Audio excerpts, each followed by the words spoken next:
Devant un tracé choquable, comme une fibrillation ventriculaire par exemple, je dois rapidement penser à une défibrillation urgente. Comment faire ça? Il faut allumer le défibrillateur sur le côté défibrillation manuelle. Puis après, je dois régler le niveau d'énergie nécessaire ou bien adapté à cette arythmie, par exemple 120 ou bien 200 joules. C'est selon l'arythmie, hein, d'accord? Puis après, je prends les deux électrodes. Je mets assez du gel sur la partie où je dois mettre les deux électrodes. Je mets l'électrode où je trouve le mot apex, c'est l'électrode gauche. Où je trouve le mot apex, je le mets sur entre le cinquième et le sixième espace intercostal gauche. Ou exactement sur le point du cœur, ou bien l'apex. Et je prends l'électrode droite où je trouve mentionné sternum.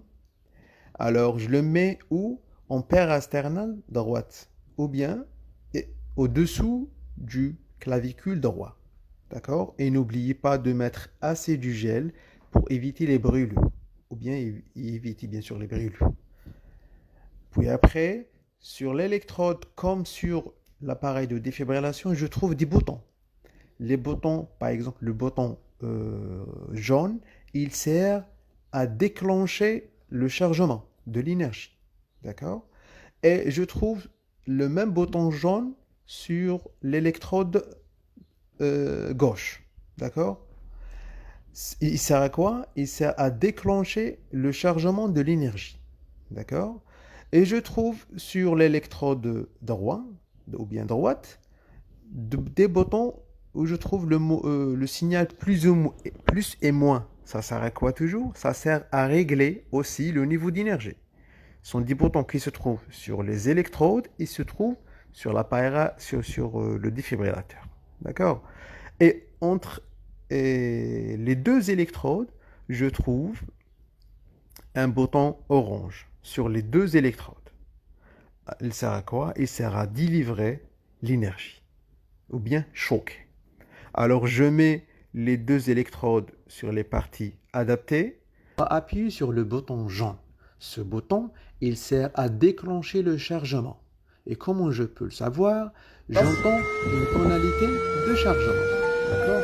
Une fois le chargement est terminé, sa tonalité est changée, va s'arrêter et j'entends une autre tonalité. Comme ça, ça veut dire quoi? Ça veut dire que c'est le moment de délivrer le choc, ou bien c'est le moment pour choquer. Alors, qu'est-ce que je dois faire maintenant? Je dois appuyer sur les deux boutons orange en même temps. D'accord? Et n'oubliez pas, bien sûr, de rester loin. Ne touchez pas le patient à ce moment-là. D'accord? Risque de passage de l'énergie à vous-même et risque d'électrisation. D'accord? Alors, qu'est-ce que je dois faire? Je dois appuyer sur les deux boutons, d'accord, en même temps. Et je vois, bien sûr, comme ça, j'ai délivré un choc ou bien j'ai choqué le patient. Et s'il s'agit d'un arrêt cardiaque, je dois continuer le massage cardiaque pendant 2 autres minutes pour voir est-ce qu'il y a une réponse. Sinon, c'est choqué pour une autre arythmie, je dois bien sûr voir le tracé après le choc électrique. Voilà.